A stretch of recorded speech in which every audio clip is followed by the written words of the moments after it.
O programa a seguir tem classificação indicativa livre.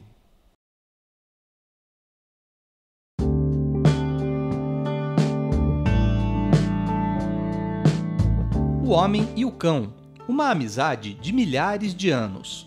Por séculos, os cachorros são a companhia e a fonte de afeto dos seres humanos.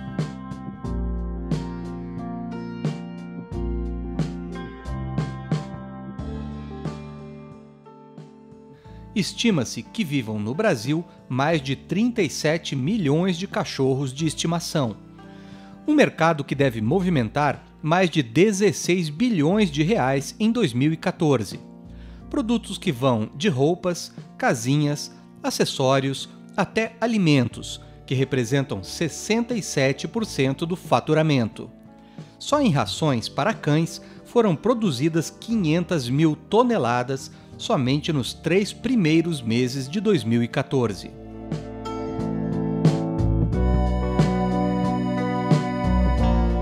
O Ciência de hoje vai falar das pesquisas científicas sobre alimentação para cães.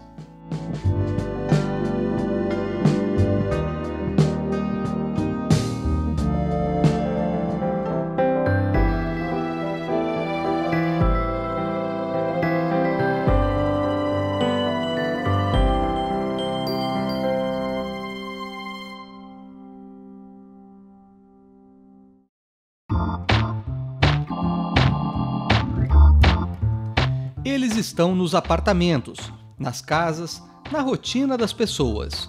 O cão já é muito mais do que o melhor amigo do homem. O sentimento é como uma filha, né? Que você acaba tendo um amor, um carinho pelo cachorro e minha companheira. Os cachorros são tratados como parte da família. Os donos se preocupam em atender todas as necessidades do animal. A alimentação é uma delas. Tiago escolhe com cuidado a ração que Sofia come. Preocupo mais com a comida dela do que com a minha. A Sofia é uma pug de 3 anos. Como tem tendência genética a engordar, a alimentação é controlada.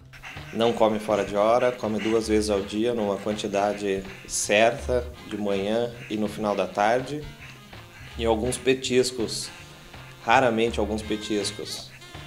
Seja para garantir a saúde ou para manter o peso do bichinho, a alimentação dos cães virou preocupação social e, consequentemente, preocupação científica. Então nós temos várias pesquisas dentro da linha de nutrição de cães. E nutrição de cães é uma área dentro do nosso laboratório. A gente trabalha com outras espécies também.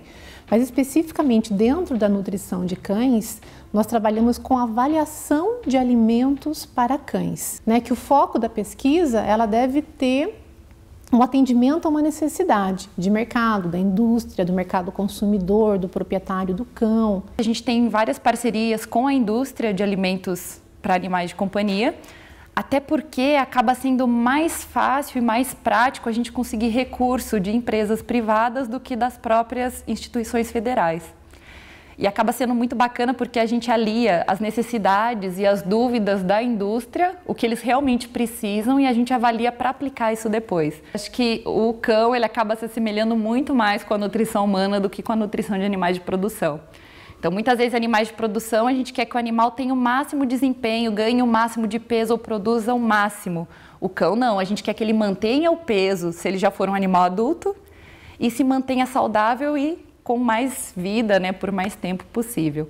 Então, se assemelha muito com a nutrição humana. A gente pega muito as tendências da nutrição humana. Criar e pesquisar rações diferenciadas é o trabalho do Laboratório de Nutrição Canina da UFPR. Aqui, os cientistas desenvolvem pesquisas com diversas fontes de nutrientes, como a fibra de cana e o óleo de milho. A avaliação dos alimentos é feita com 3 bases: a saúde do cão, o sabor do alimento e a produção de fezes. Digamos que o tripé básico da nossa pesquisa, ele se constitui na avaliação da digestibilidade, que de uma forma simples é a capacidade de aproveitamento daquele alimento. O quanto o cão consegue, digestibilidade é um conceito aplicado a todas as espécies, mas o quanto daquele alimento o animal pode ter proveito, pelo menos no momento inicial, quanto ele aproveita. A questão de características fecais, que é uma característica de experimento com cães, porque essa questão de praticidade, né, o proprietário quer fezes menos fétidas, mais secas, não a ponto de causar uma constipação no animal, porque aí já afeta a saúde do animal, mas fezes mais secas que fique mais fácil a limpeza do ambiente. E a palatabilidade. A palatabilidade é porque não adianta o alimento ser bom se o animal não consome. Se ele não consumir, nem outros fatores não acontecem. Não tem digestibilidade e não tem características fecais. E todos esses experimentos que são realizados, eles passam antes por um comitê de ética, para ver se os cães vão ser usados em condições adequadas, se o alimento que vai ser testado pode ou não incorrer em algum risco para o animal. Então, tudo é muito bem fiscalizado para ter uma certificação de que esses experimentos, porque o termo experimento parece que você está agredindo o animal, não é? Porque essa avaliação não incorre em qualquer problema para o animal. Uma das áreas de interesse dos cientistas do grupo é o uso de coprodutos nas fórmulas das rações. Os coprodutos são elementos descartados pelas indústrias de alimento humano e animal. É o caso da casca de soja, que hoje é jogada no lixo. A gente pretende, e até a gente já mostrou em resultados, a questão de desmistificar o uso da soja na nutrição de cães. Na verdade, assim, a soja tem vários aspectos positivos para a nutrição humana. E a nutrição de cães acompanha essa tendência da nutrição humana. Então, o que acontece? A soja ela tem algumas fibras que acabam deixando as fezes mais úmidas. Isso, do ponto de vista de saúde intestinal, é excelente, porque a gente não quer que os cães defequem pedrinhas, que para eles seria extremamente negativo. Durante a pesquisa de mestrado, a zootecnista Tabita avaliou o desempenho da casca de soja na composição de ração para cães com peso normal e obesos. A ideia foi usar as fibras da casca de soja para a produção de alimentos com menor quantidade de energia. A nutrição de cães, ela segue muito uma tendência da nutrição humana. Então, como nós observamos, você andando na rua, você vai cruzar com um cão obeso. Então, veio daí a preocupação de nós avaliarmos dietas específicas para esses animais e com distúrbios metabólicos. E então, nós trabalhamos com fontes de fibra. Nós avaliamos a casca de soja, que é um coproduto de grande importância, a soja, né, um produto de grande importância para o mercado brasileiro, e a casca de soja acabava sendo descartada e muitas vezes nem utilizada na nutrição animal. Na verdade, é um mito que o cão, por ser carnívoro, tem que comer exclusivamente carne, fonte proteica de origem animal. A gente sabe que o uso de fibras oriundas de ingredientes de origem vegetal são extremamente importantes para a saúde intestinal e reflete na saúde geral do animal. Então, assim, é um mito que as pessoas têm que tomar mais cuidado. Ah, não, a soja é ruim? Não, não é. Ela tem fibras que são importantes para o animal. Nós avaliamos também a questão comportamental desses animais, que a grande relação da fibra com a saciedade. E, logo, se os animais vão estar saciados por mais tempo, eles tendem a ficar mais calmos. Então, é uma linha de pesquisa também que nós começamos a fazer aqui no laboratório, que é avaliar a questão comportamental desses animais, que também é muito importante, porque muitas vezes eles ficam muito tempo fora de casa e acaba tendo comportamentos estereotipados, comportamentos que não são tão favoráveis para esse responsável do animal. A ração desenvolvida e pesquisada pela Tabita poderia servir para alimentar cães obesos como a Gorda, esta bulldog de 30 quilos. Gorda está de dieta para perder o peso que ganhou com o antigo dono, um criador que tentou usar a cadela para procriação. O tratamento hormonal fez com que a bulldog ganhasse muito peso. Nós pegamos ela com 4 anos e meio, 5 anos, tendo em vista que ela tinha um problema de saúde, né? Ela fez um tratamento de fertilidade para tentar dar mais uma cria, e isso acabou gerando alguns probleminhas no útero dela e no ovário. Não quiseram mais ela porque ela ficou infértil, né, em razão desse tratamento. Ração light 2 vezes por dia e caminhadas diárias. É assim que a gorda está emagrecendo. Já perdeu 5 quilos. Mas os veterinários querem que ela perca mais 4. Tarefa difícil, porque a cadela é gulosa. O que ela mais gosta mesmo é carne moída e o que tiver de petisco e bolachinha. Ela é bem gulosa. O que cair no chão ela come e por ser um bulldog ela adora comida, né? Mas os alimentos desenvolvidos e pesquisados pelos cientistas do Laboratório de Nutrição Canina são testados também para uso em cães com peso normal. No próximo bloco, vamos saber os detalhes da pesquisa da ração com casca de soja.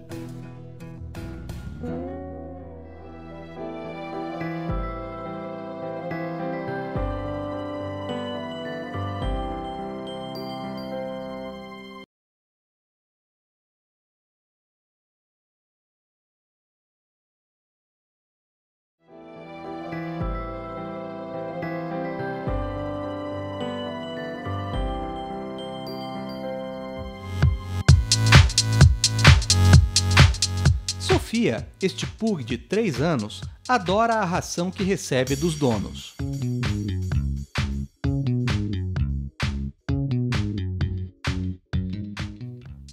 Produzir alimentos que agradem o paladar dos cães, sejam saudáveis e gerem fezes com menos odor e em menor quantidade, é o desafio dos pesquisadores que trabalham com nutrição canina.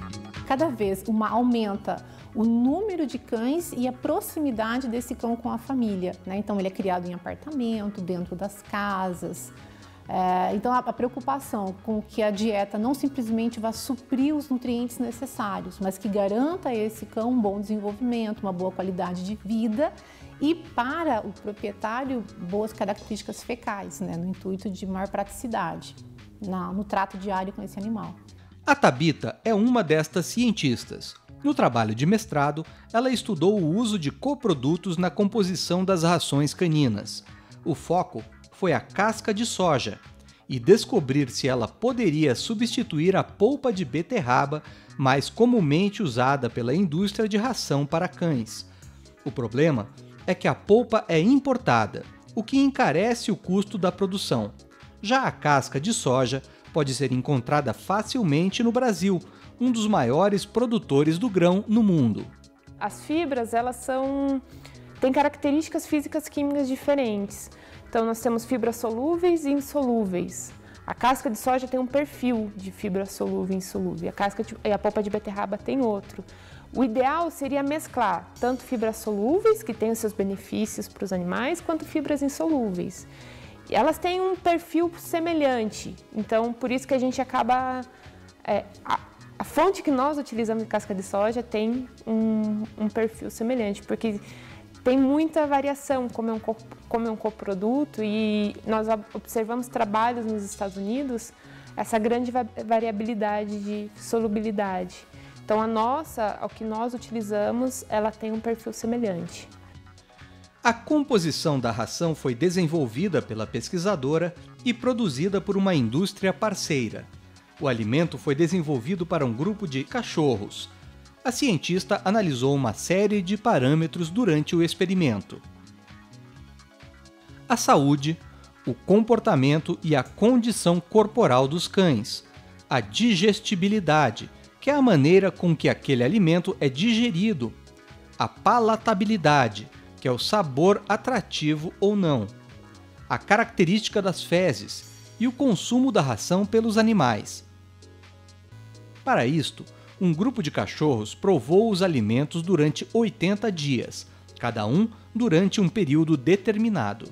Então, primeiramente, nós avaliamos a digestibilidade e o aproveitamento dos nutrientes dessas dietas, todas formuladas da mesma forma. E nós trabalhamos, então, foram 8 períodos, cada período...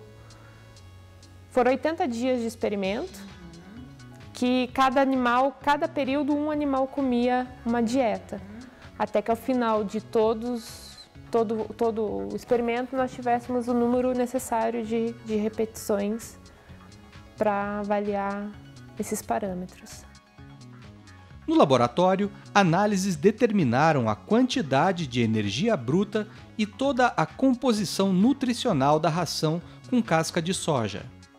O que nós avaliamos nos animais?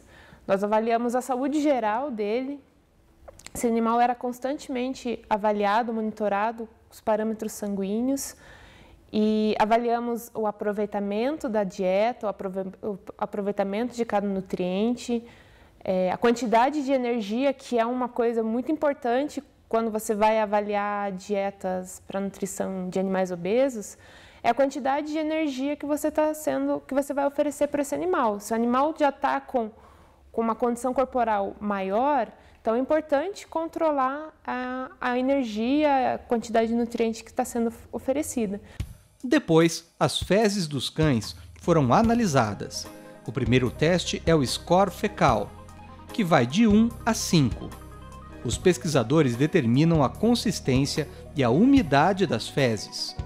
Depois, a medição do odor é realizada com o cálculo do nitrogênio amoniacal. O teste determina, além do odor, a qualidade da proteína ingerida e a saúde intestinal do cachorro. Por fim, a cientista mediu com este equipamento a energia presente nas fezes, para calcular a quantidade da ração absorvida pelo organismo e quanto foi descartado. A gente faz o quê? A gente fornece para o animal, mensura quanto que o animal ingeriu desse alimento e mensura quanto dos nutrientes saíram nas fezes dos animais. Por isso que a gente pega tanto o alimento quanto as fezes e leva para o laboratório de nutrição animal, onde são feitas as análises químicas, tanto dos alimentos quanto das fezes. Então, por exemplo, a gente sabe que a ração tem 20 gramas de proteína, a gente vai e mensura quanto de proteína saiu nas fezes, saiu 5 gramas. Por diferença, a gente vê quanto de proteína o animal absorveu. E isso é muito importante, porque a proteína é um nutriente essencial para o animal, né? Os cães foram acompanhados durante o período de testes, foram pesados e realizaram exames de saúde. Os cientistas também observaram a frequência e a quantidade de produção fecal por dia. Os pesquisadores testaram também se a ração agradou o paladar dos cães, oferecendo junto com o alimento desenvolvido pela Tabita outra opção e verificando qual era a preferida. E para nós é igual, a mesma coisa. Você prefere comer uma salada de alface ou uma picanha? Claro que a carne é muito mais palatável. Então, para o animal também tem essa ideia, sabe, que a fibra não vai ser palatável, que o animal não vai querer. E nós observamos que o animal ingeriu a dieta da mesma forma que a dieta controle, que não tinha fibra. Então, claro, passa por processos, vai estar inerente essa fibra à dieta. E o animal consumiu e não atrapalhou o consumo. Nós fornecemos para esse animal dois potes, cada um com uma dieta identificada, que a gente sabe qual é, dieta A e B. Por 30 minutos esse animal fica disponível com essas duas dietas. O que nós avaliamos? Qual dieta ele vai ingerir primeiro, certo? Que é a primeira escolha, é o primeiro ponto que nós avaliamos. E qual dieta que ele vai ingerir mais, porque ele vai ter a disponibilidade das duas. Então, aquele maior consumir, nós trabalhamos juntamente com os dois. Normalmente, a primeira escolha casa com o que ele maior consumiu. E nós observamos que não teve diferença, que eles ingeriram e eles escolheram da mesma forma. Os alimentos em laboratório, a análise dos cães e a comparação com a composição de outras rações revelou que a casca de soja pode ser usada pela indústria. Pode também substituir a polpa de beterraba sem prejuízo nutricional. E nós observamos que a casca de soja ela foi tão boa quanto outras fontes de fibras já utilizadas. Ela teve os mesmos efeitos que a polpa de beterraba teve. Claro que é uma coisa muito mais dinâmica. As fibras têm características físicas químicas diferentes. Então, nós temos fibras solúveis e insolúveis. A casca de soja tem um perfil de fibra solúvel e insolúvel. A polpa de beterraba tem outro. O ideal seria mesclar tanto fibras solúveis, que têm os seus benefícios para os animais, quanto fibras insolúveis. elas têm um perfil semelhante, então por isso que a gente acaba... A fonte que nós utilizamos de casca de soja tem um perfil semelhante, porque tem muita variação, como é um coproduto, e nós observamos trabalhos nos Estados Unidos, essa grande variabilidade de solubilidade. A cientista pesquisa no doutorado o uso do DBGS do milho. O produto é resíduo da produção de etanol, principalmente nos Estados Unidos, e já é usado na alimentação de animais de produção por lá. O objetivo é testar o DBGS na ração para cachorros. Nós estamos avaliando, então, coprodutos do milho.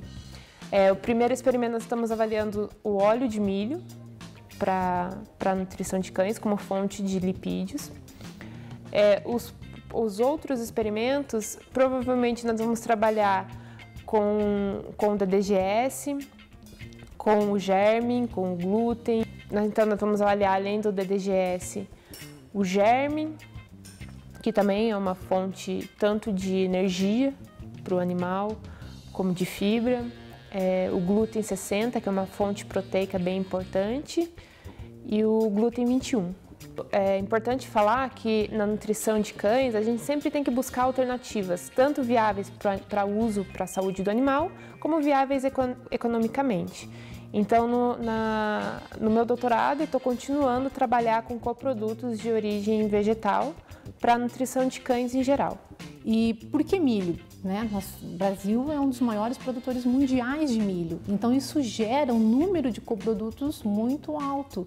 E esses coprodutos, eles têm duas vertentes principais para uso na nutrição animal. A questão deles deixarem de ser um resíduo para o ambiente, porque se eles não forem usados, eles vão virar um resíduo para o ambiente. E a questão de que normalmente o coproduto, entende-se, é um ingrediente de menor custo numa dieta, que pode então diminuir o custo de produção de dietas e provocar efeitos benéficos, como diluição de energia em cães obesos, cães com problemas metabólicos. Então, basicamente, o coproduto tem se tornado uma linha muito importante dentro do nosso laboratório de pesquisa. E como o cachorro virou parte da família, muita gente está alimentando os bichinhos com dietas naturais, à base de alimentos frescos. E os cientistas já estão de olho nesta tendência e vão estudar a eficiência deste tipo de alimentação. Basicamente, a gente não toma uma posição do que realmente isso vai ser viável ou não, porque tem benefícios, mas a gente sabe de vários riscos que uma alimentação natural pode trazer para o animal. Um exemplo é a adição de alimentos crus na alimentação de cães. Cães têm que comer osso e carne crua. A gente sabe que isso, do ponto de vista da saúde dos humanos, é um risco muito grande. Pode trazer inúmeras bactérias que o cão vai se adaptar super bem com elas, mas o cachorrinho que comeu a carne crua vai lamber a boca do bebezinho e o bebezinho vai ficar doente. Então, a gente sabe que é uma tendência muito grande a alimentação natural e a gente pretende estudar isso melhor. O grande desafio é desenvolver e testar alimentos saudáveis de baixo custo e com pouco impacto ambiental. E o mais importante, agradar os donos de animais e seus bichos, já que no fundo estas pesquisas lidam com o amor.